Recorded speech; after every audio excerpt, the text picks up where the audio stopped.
తెలంగాణలో మున్సిపల్ ఓట్ల లెక్కింపు కౌంటింగ్కు సర్వం సిద్ధమైంది. ఇవాళ 116 మున్సిపాలిటీలు, 7 కార్పొరేషన్ల ఓట్ల లెక్కింపు జరగనుంది. ఉదయం 8 గంటలకు ఓట్ల లెక్కింపు ప్రారంభం కానుంది. మొదట పోస్టల్ బ్యాలెట్ లెక్కిస్తారు. 136 కేంద్రాల్లో ఓట్ల కౌంటింగ్ జరగనుంది. కౌంటింగ్లో 20,000 మంది సిబ్బంది పాల్గొనున్నారు. కౌంటింగ్ మొత్తం సీసీటీవీ మానిటరింగ్ చేయనున్నారు. మొదటి ట్రెండ్ రావడానికి 2 గంటలు పట్టే అవకాశం ఉంది. సాయంత్రానికి ఫలితాలపైన స్పష్టత రానుంది. ఈ నెల 16న మున్సిపల్ చైర్మన్లు, వైస్ చైర్మన్ల ఎన్నిక జరగనుంది. అదే రోజు కార్పొరేషన్ల మేయర్లు, డిప్యూటీ మేయర్లను ఎన్నుకుంటారు.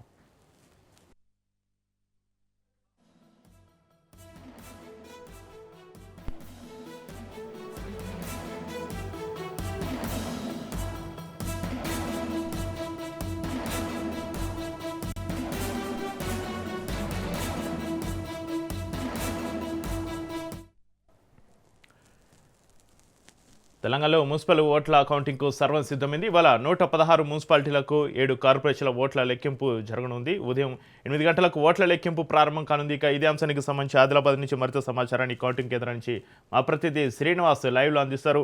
శ్రీనివాస్, కౌంటింగ్ కేంద్రాల వద్ద పరిస్థితి ఏంటి? భద్రతా వ్యవస్థ ఎలా ఉంది? మున్సిపల్ ఎన్నికల చివరి ఘట్టం అని చెప్పచ్చు. మనం ఈ రోజు ఫలితాలు కౌంటింగ్ తోటి అందరూ ఉత్కంఠగా నేస్తున్నారు. అభ్యర్థులందరూ ఎందరో ఉత్కంఠగా చేస్తున్నారు. ఇక్కడ కౌంటింగ్ దగ్గర భద్రతా సిబ్బంది 3 అంశాలుగా ఉన్నది. ఈ సిబ్బంది కోసం ఈ కౌంటింగ్ దాదాపు 500 మంది పోలీస్ సిబ్బందిని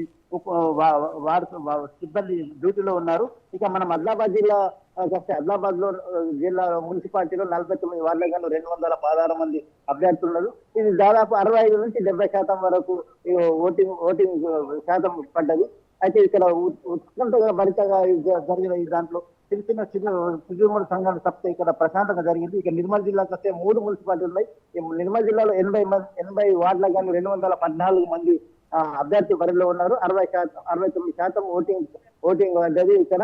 అయితే ఇక్కడ బీఆర్ఎస్, బీజేపీ, కాంగ్రెస్ హోరాహోరీగా మూడు పోటీ పడ్డాయి. అందులో ఎంఐఎం కూడా ఈ నిర్మల్ జిల్లాలో ప్రభావం చూపిస్తుంది. ఎందుకంటే బైన్సాలో గతంలో 20 సంవత్సరాల నుంచి ఎంఐఎం సీట్ కైవసం చేస్తుంది కాబట్టి ఇక్కడ బైన్సా కూడా ప్రధానంగా నిలుస్తుంది. అంతేకాకుండా ఇక్కడ ఈ ఉదయం 8 గంటలకు ప్రారంభమైన ఈ ఫలితాలు దాదాపు మొదటి ఫలితం 11 గంటల తర్వాత వచ్చే అవకాశం ఉన్నది. అయితే రాండమ్ సిస్టమ్ గా చేస్తుంటారు. అంటే ఇప్పుడు ఉదాహరణ నిర్మల్ మున్సిపాలిటీ చూసుకుంటే 42 మున్సిపాలిటీలకు గాను బేసు సంఖ్య, సరి సంఖ్య 1, 3, 5, 7 ఈ విధంగా మొదటి రౌండ్ ఉంటుంది. ఇక 2, 4, 6, 8 అనేది రెండవ రౌండ్ ఈ విధంగా ఇది వచ్చేస్తుంది. ప్రతి రౌండ్ దాదాపు 90 నిమిషాలు పడుతుంది. భద్రత మాత్రమే ఇక్కడ బాగానే చేస్తుంది. ఎందుకంటే ఇక్కడ ఎవరిని కూడా అలౌడ్ చేస్తున్నాడు. సెల్ ఫోన్ స్పష్టంగా నిబంధించింది. సెల్ ఫోన్ ఎవరు తీసుకుపోరాదు అని చెప్పేసి ఒక క్యాండిడేట్ ఏమంటే ఒక వ్యక్తి మాత్రమే, కేవలం ఇద్దరిని మాత్రమే ఈ కౌంటింగ్ హాల్లకు లోపలికి పంపించడం జరుగుతుంది. భద్రత ఉదయం మబ్బున దాదాపు 5 గంటల నుంచి ఇక్కడ భద్రత ఉంది. ఇక్కడ మన నిర్మల్ జిల్లా కేంద్రంలో ఉన్న పాఠ్యక్రమ కళాశాలలో మనం ఉన్నాము. ఇక్కడ 3 మున్సిపాలిటీలు జరుగుతుంటాయి. 3 మున్సిపాలిటీ కౌంటింగ్ జరుగుతుంది. నిర్మల్, ఖానాపూర్, బైన్సా 3 మున్సిపాలిటీకి ఇక్కడ మనకు కౌంటింగ్ జరుగుతుంది. అయితే ఈ కౌంటింగ్ లో దృష్ట్యా మనకు ఇప్పుడు ప్రస్తుతం అయితే అదిగా అభ్యర్థులు ఎంతో ఉత్కంఠ భరితున్నారు. ఎందుకంటే నువ్వా నేనా అని చెప్తుంది. ప్రతి దాదాపు ఇక్కడ మెజార్టీ వచ్చే అవకాశాలు అయితే ఎక్కడ కనిపించడం లేదు. అన్ని దాదాపు నువ్వు నేనా అనే పోరాటం అయితే మనం ఇక్కడ చేశారు.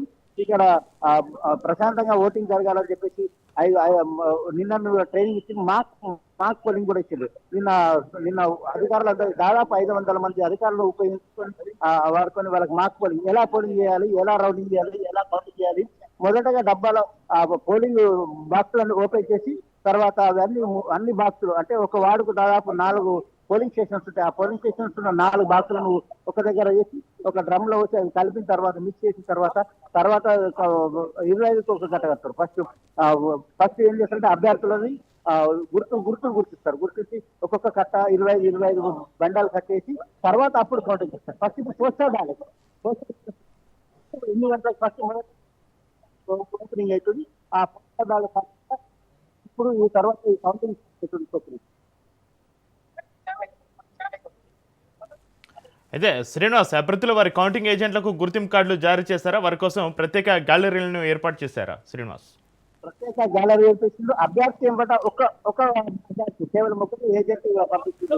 గతంలో బాక్స్ ఒక ఏజెంట్ ఉంటుండే, బూత్ ఒక ఏజెంట్ ఉంటుండే. కానీ ఇప్పుడు ప్రస్తుతం అయితే అభ్యర్థులు ఒకటి ఏజెంట్ మనకు తెచ్చింది. ఇక్కడ మనకు ఇప్పుడు నిర్మల్ జిల్లా కేంద్రంలోని కౌన్సిలర్ గా పోటీ చేసి బీజేపీ అభ్యర్థి అయిన మనతో మాట్లాడుతున్నాం. చెప్పండి, ఇప్పుడు ఈ ఎలక్షన్స్ మీకు కౌంటింగ్ ఏమేమి?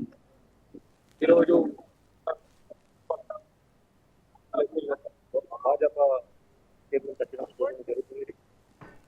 పోటీ చేసిన అభ్యర్థులందరూ సంతోషంగా, ఎందుకంటే నిర్మల్ చేసిన ఎమ్మెల్యే గారు చేసిన అభివృద్ధులు పనులు చాలా స్పష్టంగా కనబడుతుంది. ఖచ్చితంగా మున్సిపల్ కైవసం చేస్తుంటుందని నేను భావిస్తున్నాను. బీజేపీ అభ్యర్థి ఎమ్మెల్యే మైసూరు చేసిన సేవతో మేము ఖచ్చితంగా మున్సిపల్ బీజేపీ చేస్తామని చెప్పారు. అయితే ఇక్కడ మా క్యాంప్ రాజకీయాలు కూడా ఆదిలాబాద్ జిల్లాలో మొదలైంది. ఆదిలాబాద్ నుంచి పాయల్ శంకర్ ఎమ్మెల్యే ఆదిలాబాద్ నుంచి బీజేపీ పోటీ వాళ్ళందరినీ క్యాంప్ రాజకీయాలు పంపించారు. అంతలో నిర్మల్ జిల్లాలో కాంగ్రెస్ పార్టీ, బీఆర్ఎస్ పార్టీ, మరి బీజేపీ పార్టీ కూడా నిన్న అందరినీ క్యాంపుకు పంపించడం జరిగింది. వాళ్ళు కేవలం ఇక్కడికి వచ్చి డైరెక్ట్ వైస్ చైర్మన్ ఎన్నుకోవడానికి వాళ్ళు డైరెక్ట్ ఓటింగ్ కోసం వస్తారని చెప్పేసి ఇక్కడ ఉన్న నాయకులు, ఎందుకంటే ఇది ప్రెస్టేజ్ గా తీసుకున్నారు. 3 పార్టీలకి ఇది ఒక సెమీఫైనల్ లాగానే భావించి వాళ్ళు చేస్తున్నారు. అయితే ఇక్కడ ఎంఐఎం కూడా ప్రధానంగా ఉంటుంది. ఇక్కడ బైల్సా కానీ, నిర్మల్ కానీ, ప్లస్ ఆదిలాబాద్ లో ఇలా ఎంఐఎం కూడా ప్రభావం ఉంటుంది. కాబట్టి వీళ్ళు అందరూ క్యాంపు రాజకీయాలు మొదలయ్యే చెప్పి రైట్, థ్యాంక్ యూ శ్రీనివాస్.